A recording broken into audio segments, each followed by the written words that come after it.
മനുഷ്യന്റെ കാര്യം എന്നൊക്കെ പറഞ്ഞ ഇത്രയേ ഉള്ളൂ എന്റെ തൃപ്പം കൊണ്ട് ഭഗവതി. എങ്ങടാ? എനിക്ക് ഇഷ്ടമുള്ളിടത്തേക്ക്. എന്തേ വരുന്നുണ്ടോ? എന്നാ ചെല്ലു. ആ ചിന്നപ്പം പറഞ്ഞിട്ടുണ്ട് നിന്റെ ഡോക്ടർ ഭാര്യയെ കാണാൻ. എന്റെ അമ്മ അന്നിക്കാ വെറുതെ.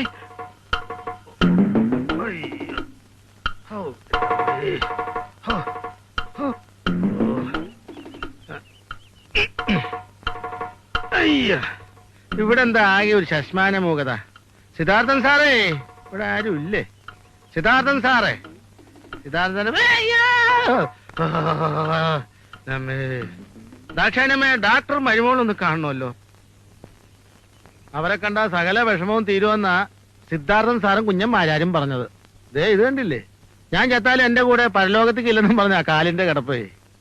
ഇത് ശരിയാക്കാൻ മാത്രം ഇവരുള്ള ഒറ്റ ഡാക്ടർമാരെ ഞാൻ ഇതുവരെ കണ്ടിട്ടില്ല. ദാക്ഷായണി അമ്മയ്ക്ക് ഇപ്പൊ സുഖമായല്ലോ അല്ലേ? വിശ്വസിക്കാൻ പറ്റിയ ഒരു ഡാക്ടറെ കിട്ടിയല്ലോ. പഴയ തലവേദനയൊക്കെ ഇപ്പൊ എങ്ങനെയുണ്ട്? അയ്യോ, സിദ്ധാർത്ഥന്റെ കല്യാണം കഴിഞ്ഞതോടെ അത് തലേന്ന് മാറി നെഞ്ചത്തേക്ക് ഇറങ്ങിയിരിക്കുക ചിന്നപ്പാ. മതി, സ്ഥാനം മാറിയപ്പോ തന്നെ ആശ്വാസമായി. അത്രയും കൈപുണ്യം കാണിച്ചല്ലോ. ടോക്കൺ എടുത്തിട്ടാണോ അകത്ത് കയറിയത്? ടോക്കണോ? എന്ത് ടോക്കൺ? കല്യാണം കഴിച്ചാലും പോരാ, ഇവിടെ വേറെ ടോക്കൺ എടുക്കണോ? ആരാ ഇയാള്? തലയ്ക്കാനുള്ള സൂലെന്ന് തോന്നുന്നു. മരുമോള് ഭ്രാന്തിനും ചികിത്സിക്കണ്ടോ? അതെടോ, എനിക്കിത്തിരി ഭ്രാന്തുണ്ട്. അതിന് തനിക്കെന്ത് വേണം? എനിക്കൊന്നും വേണ്ടേ. തനിക്കെന്താ വേണ്ടേ?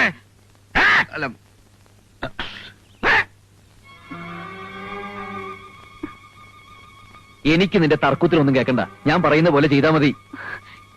എനിക്ക് അയാളെ പരിശോധിക്കാൻ പറ്റില്ല. ഞാൻ ഇന്നുവരെ മനുഷ്യന്മാരെ പരിശോധിച്ചിട്ടില്ല. എന്നെ ബുദ്ധിമുട്ടിക്കരുത് പ്ലീസ്. സിദ്ധാർത്ഥന് അറിയാലോ, ഞാൻ ഒരു ഡോക്ടറല്ല, MBBS അല്ല. പക്ഷെ നീ ഇപ്പൊ ഒരു MBBS ആയേ പറ്റൂ. അപ്പുറത്ത് വന്നിരിക്കുന്ന ഒരു മനുഷ്യനേ അല്ല, ഒരു വാലും 4 കൊമ്പുള്ള ഏതോ ഒരു കാട്ടു മൃഗാണെന്ന് വിചാരിച്ചാൽ മതി. നിനക്കറിയോ, സത്യം എങ്ങനെ അറിഞ്ഞ അയാളെന്നെ ഓടിച്ചിട്ട് കുത്തും. അരയില് 4 കത്തിയ കൊണ്ടു കിടക്കുന്നത്. മിടിച്ചു നിൽക്കാതെ വേഗം പോയി സ്റ്റെത്തോപ്പ് എടുത്തോളൂ. വാടി. അകത്ത് നിന്ന് എനിക്കൊരു മൃഗീയമായ ഇഞ്ചക്ഷൻ കിട്ടി. ഞാനതിന്റെ ചൂടിലായിരുന്നു. ഡോക്ടറെ കാണാൻ വന്നതാണെന്ന് അറിഞ്ഞില്ല. ഞാൻ ചൂടായപ്പോ പേടിച്ചു പോയല്ലേ. ചൂടന്മാരെ എന്നല്ല, എനിക്കൊരുത്തനും പേടിയില്ല. ആ ടോക്കൺ ഇങ്ങോട്ട് തരിക. അത് ഡോക്ടർ വാങ്ങി വെച്ചു. ഇനി ടോക്കൺ വേണമെങ്കിൽ സിദ്ധാർത്ഥനോട് ചോദിച്ചാൽ മതി. എന്നിട്ട് അയാളവിടെ? അയാൾ പരിചയമുണ്ടോ? പിന്നെ പരിചയമില്ല, വെറുതെ ചോദിക്കോ? ഓഹോ, അതാണ് നിങ്ങളെ കണ്ടത് ഈ ജന്മത്ത് ഫീസ് തരാത്ത പാർട്ടിയാണെന്നും പറഞ്ഞ് സിദ്ധാർത്ഥനും കുഞ്ഞന്മാരും പിന്നാമ്പുറത്തോട് ഓടിയത്. അയാൾ അങ്ങനെ പറഞ്ഞോ? പറഞ്ഞു. ഫീസ് തരില്ല എന്ന് പറഞ്ഞു? പറഞ്ഞു. ആഹാ, ബടാ കേമ.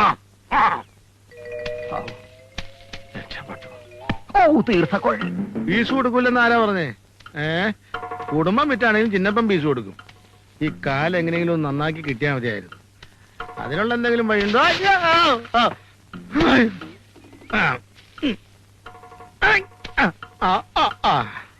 പിന്നെയും പരീക്ഷിക്കാണോ?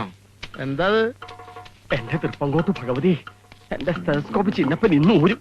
ആ സിദ്ധാർത്ഥൻ ഏത് വഴിക്കാ മുങ്ങിയത്? കാല് രക്ഷപ്പെട്ടു എന്ന് വിചാരിച്ചതാ. കുഞ്ഞന്മാരെ, കുഞ്ഞന്മാരെ, എനിക്കൊരു ടോക്കൺ വേണോടോ.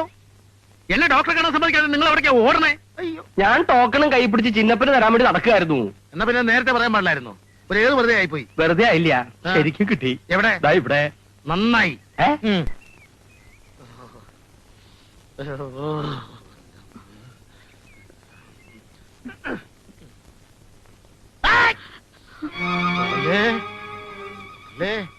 പഴുത്തിരിക്കുക കളിക്കത്.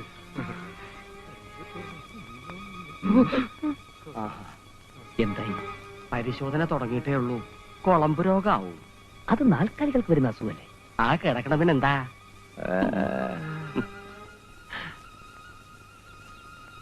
എന്നെന്തിനാ ഡോക്ടറെ ഇങ്ങനെ കമത്തിക്കെടുത്തിരിക്കണേ? ഞാൻ പരിശോധിക്കുന്നതിലും നല്ലത് ഈ വിഷയത്തിൽ എന്നേക്കാൾ അറിവുള്ള മറ്റു വല്ലവരും പരിശോധിക്കുന്നതാ. മെഡിക്കൽ കോളേജിൽ പോകുന്നതല്ലേ നല്ലത്. അവിടെ ഇനി കാണാൻ ആരുമില്ല. എന്നെ ഡോക്ടർ പരിശോധിച്ചാ മതി. ഞാൻ ഫീസ് തരും. മറിച്ചിടൂ. ഓ, തരും. മറിച്ചിടൂ. ഇനി മലർന്നു കിടന്നോളൂ. ആഹാ, മറിച്ചിടുക സുഖം. എനിക്ക് നെഞ്ഞത്തല്ല വേദന, കാലില്ല. ഇതെപ്പോഴാ തുടങ്ങിയത്? കൊല്ലം 5 ഡോക്ടറെ. പറമ്പില് വാഴ കടിക്കാൻ വന്ന പോത്തിനെ ഞാനൊന്ന് തൊഴിച്ചു. അതിന്റെ കൊമ്പ് കൊണ്ടൊന്ന് കീറി അപ്പൊ തുടങ്ങിയതാണ്. അയ്യോ, എന്തൊക്കെ മരുന്ന് കഴിച്ചു? ഒരുപാട് മരുന്നുകൾ ഞാൻ കഴിച്ചു നോക്കി, പേരൊന്നും ഓർമ്മയില്ല. എനിക്ക് വേദന സഹിക്കാൻ വയ്യ കേട്ടോ.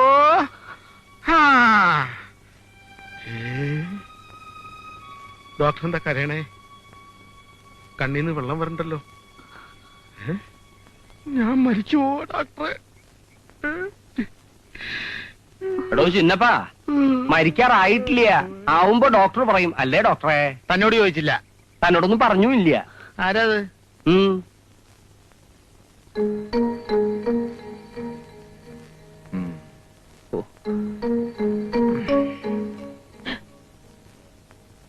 ആ പാവം കുഞ്ഞിനെ ഇങ്ങനെ കഷ്ടപ്പെടുത്തുന്ന മഹാപാപാടാ. ഒരു അപകടം വരുമ്പോ ഭർത്താവിനെ സഹായിക്കാൻ ഭാര്യയല്ലാതെ വേറെ ആരാ ഉള്ളത്? അമ്മയ്ക്കാളെ ചികിത്സിക്കാൻ പറ്റുമോ? പറ്റുമെങ്കിൽ പറ, ആ സ്റ്റെസ്കോപ്പേ മേടിച്ചു തരാം.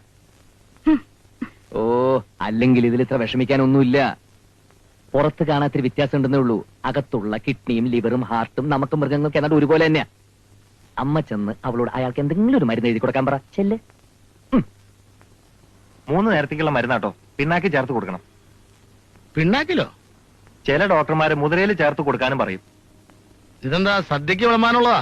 ആ, എങ്ങനെ ആയാലും വേണ്ടില്ല, സൗകര്യപ്പെടുന്നത് പോലെ കൊടുക്കാം. ബെസ്റ്റ് മരുന്നാ. ഏത് പിണ്ണാക്കിലായാലും അമ്മിഞ്ഞ പാലിലായാലും ശരി, കലക്കി കുടിക്കുന്ന കാര്യം ഞാൻ ഏറ്റു. എന്റെ കാലൊന്ന് ശരിയായി കിട്ടിയാ മതിയായിരുന്നു. എന്റെ ഭഗവതി. ആ മരുന്ന് അയാൾ കുടിക്കേ കുടിക്കാതിരിക്കേ എന്തെങ്കിലും ചെയ്യട്ടെ. മോളിനി അതോർത്ത് വിഷമിക്കണ്ട.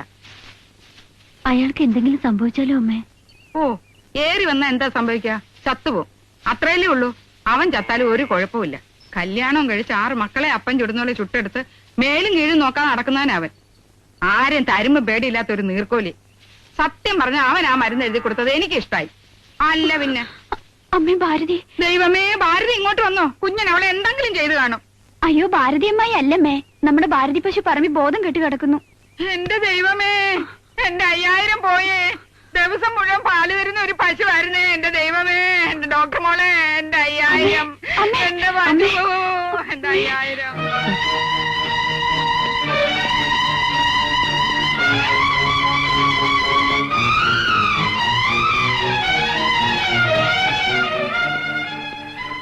കുഞ്ഞുമാവ അമ്മയ്ക്ക് അതോപ്പോള്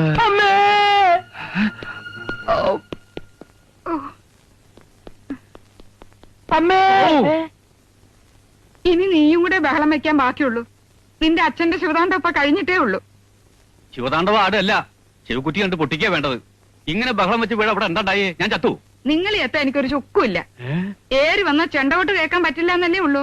വേണ്ട, നല്ല ഒന്നാന്തരം തായമ്പക കാസറ്റിൽ കിട്ടും. പശുവിന്റെ കാര്യം അങ്ങനല്ല. അതിനെ വാങ്ങിച്ചതിന്റെ കട ഇനിയും തീർന്നിട്ടില്ല.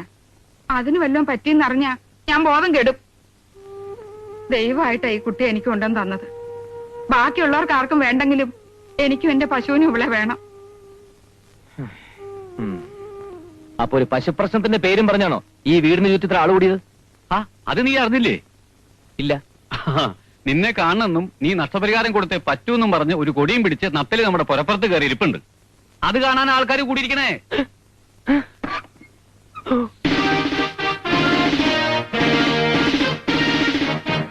ഇറങ്ങി വേണ കോബർ കഴുതേ. ആ തെണ്ടിക്ക് ഇറങ്ങി വരാൻ ഭാവമില്ലേ? ഇല്ല. ആഹാ, പുറപ്പുറത്ത് കയറിയിരിക്കാൻ നീ ആരുടെ കുരങ്ങോ? പിടിച്ച് ജയിലിലാക്കും. എനിക്കിപ്പോ സെൻട്രൽ ജയിലാണ്. അരിയാഹാരം കഴിച്ചിട്ട് മാസം 3 പെങ്ങളെ നോക്കിയില്ല എന്ന് പറയും. നിങ്ങൾ എന്നെ പുറത്താക്കി. അതേ സിദ്ധാർത്ഥൻ സാറിന് അതേ പെങ്ങളെ അതേ ആൾക്ക് കെട്ടിച്ചോർത്തു. ഇപ്പൊ ഞാൻ പുറത്ത്, എന്നെ തിരിച്ചെടുക്കണം. അതവൻ പറഞ്ഞ നേരാ. 2 വെള്ളത്തിൽ കാല് വെക്കരുത്. നിന്നെ എങ്ങോട്ട് തിരിച്ചെടുക്കാനടാ? നീ കാരണമാണ് ഞാൻ ഓട്ടോ വിറ്റത്. നമുക്ക് വേറൊന്ന് വാങ്ങാം, ബാങ്കുകാര് ലോൺ തരും. നിനക്കിന്ന് 2 പൊട്ടിക്കാതെ ഞാൻ അവനോട് ഇരുന്നോട്ടെ സിദ്ധാർത്ഥ. പുരപ്പുറത്തൊരു നാടൻ പട്ടി നല്ലതാണ്, കള്ളന്മാര് വരില്ല. ഇരിക്കണതൊക്കെ കൊള്ളാം. പുരപ്പുറത്ത് ഓടി കളിക്കണ്ട കേട്ടോ, താഴത്തെത്തും. ഒച്ച വെക്കാതടാ, ബാലൻസ് തെറ്റും. മാതാരേ മൂരാച്ചി തന്നെ പിന്നെ കണ്ടോളാം. 48 മണിക്കൂറിനുള്ളിൽ എന്റെ പ്രശ്നത്തിന് പരിഹാരം ഉണ്ടാക്കിയില്ലെങ്കിൽ ഇവിടെ നിന്നും താഴേക്ക് ചാടിയാൽ 24 മണിക്കൂറിനകം നീ താഴെ ഇറങ്ങിയില്ലെങ്കിൽ നിന്നെ ഞാൻ എറിഞ്ഞു വീഴ്ത്തും. എന്റെ കുഞ്ഞമ്മാവനാണ് സംഭവം. അമ്മാവാ,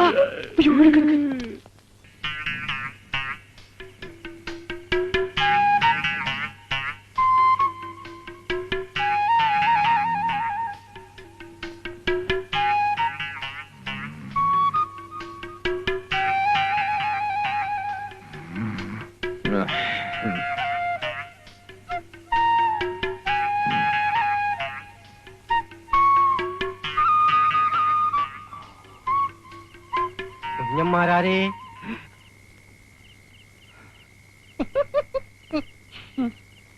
ഈ നിലാവത്തെ എങ്ങോട്ടാ? നിന്റെ അമ്മായി അമ്മയെ കരാവോ ചെയ്യാൻ. മരപ്പെട്ടിയെ പോലെ പല്ലിളിക്കാതെ അവിടെങ്ങാനും കിടക്കടാ മരയോന്ത്.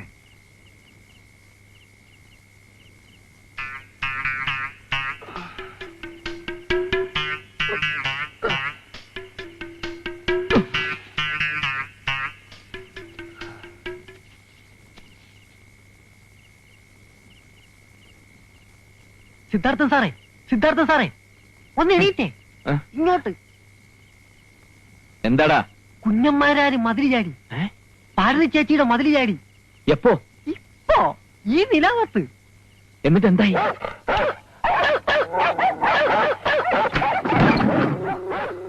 എന്റെ ഈശ്വര, എന്താ ഇത്? ഭാരതി, നല്ല ഇനങ്ങള് ധാരാളം ഉണ്ടല്ലേ?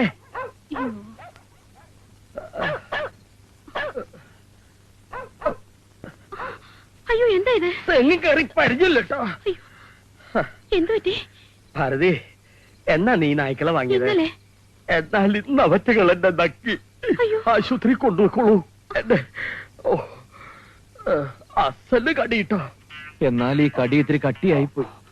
ഇനി കിടന്ന് മോങ്ങിയിട്ട് എന്താ കാര്യം? നോക്കി നടക്കുക. നോക്കി പടി പടി പടി പടി നോക്കി ഇറങ്ങിക്കോളാം.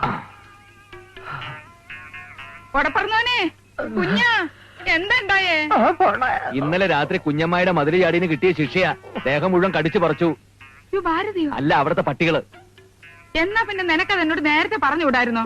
ലാഭത്ത് മതിൽ ചേരാൻ പോണോ? ഏതായാലും പട്ടി കടിച്ചു പറിച്ചല്ലേ, മോളെ കൊണ്ടുകൂടെ ഒരു ഇഞ്ചക്ഷൻ എടുപ്പിക്കാം. മോളെ ഇപ്പൊ എവിടെയാ ഒന്ന് കിടത്തുന്നത്? ദാ അങ്ങോട്ടെങ്ങാനും ചാരി വെച്ചേക്ക്. പട്ടി കടിച്ചതല്ലേ, മോളോട് ചോദിച്ചിട്ട് അകത്ത് കയറ്റിയാ മതി.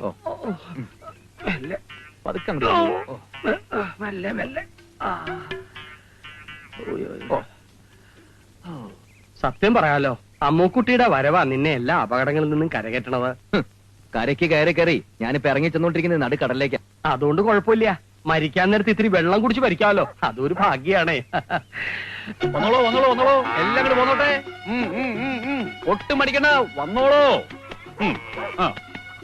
അവിടെ കെട്ടിക്കോളൂ, ഡോക്ടർ ഇപ്പൊ വരും. ഇതേതായി കുതിര? മുമ്പേ വരണ കുതിര നിന്റെ അച്ഛൻ, പുറകെ വരണ കുതിര എനിക്ക് പരിചയമില്ല. എന്താളേ കാര്യം? എന്താണെന്നറിയില്ല, കുതിരയ്ക്കൊരു നെഞ്ചുവേദന. അതാവും അച്ഛൻ അതിനെ ഒക്കത്ത് വെച്ച് ഇങ്ങോട്ട് പോകുന്നത്. മനുഷ്യനിവിടെ തലയ്ക്ക് ഭ്രാന്ത് പിടിച്ച് നിൽക്കുക, അതിനിടയ്ക്ക് കുതിരയുടെ നെഞ്ചുവേദന. കുതിര ആരാന്നറിയോ നിനക്ക്? കുരുക്ഷേത്ര യുദ്ധത്തിൽ കൃഷ്ണന്റെ തേര് വലിച്ച ആരാന്ന് എന്റെ വിചാരം? ഈ കുതിരയുടെ അപ്പൂപ്പനാവും. അളിയാ, അല്ല ചായണ്ടേ?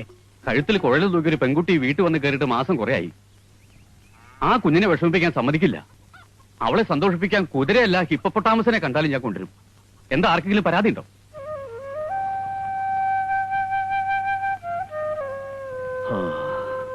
അച്ഛൻ നിന്നെ ഉപദേശിക്കുകയാണെന്ന് കരുതരുത്. ഒരു തന്തയുടെ സ്വാതന്ത്ര്യം എടുക്കുകയാണെന്ന് വിചാരിച്ചാൽ മതി. സത്യം പറയാലോ, ഈ വീട്ടിൽ എന്തോന്ന് ചീഞ്ഞു നാറുന്നുണ്ട്. എന്താന്ന് മനസ്സിലാവില്ല. അത് മനസ്സിലാക്കാൻ അധികം വടക്കോട്ട് പോണമെന്നില്ല. ചീഞ്ഞു നാറുന്നതേ എന്റെ ജീവിത. അത് ചീഞ്ഞോട്ടെ, ബാക്കിയുള്ളവരുടെ ജീവിതത്തിന് വളമാവുമല്ലോ. അമ്മുട്ടിയേച്ചി, ആ പശു പ്രസവിച്ചു, പെൺകുട്ടിയാ. എന്റെ ഈശ്വര, ഈ വീട്ടിലൊരു കുഞ്ഞിക്കാല് കാണാൻ എത്ര കാലായി ഞാൻ കൊതിക്കുന്നു. അളിയാ, ഓപ്പോള് പറഞ്ഞത് കേട്ടുവോ? പശുവിന്റെ കാര്യം അളിയാ പറഞ്ഞേ. ഓ പശുവാ.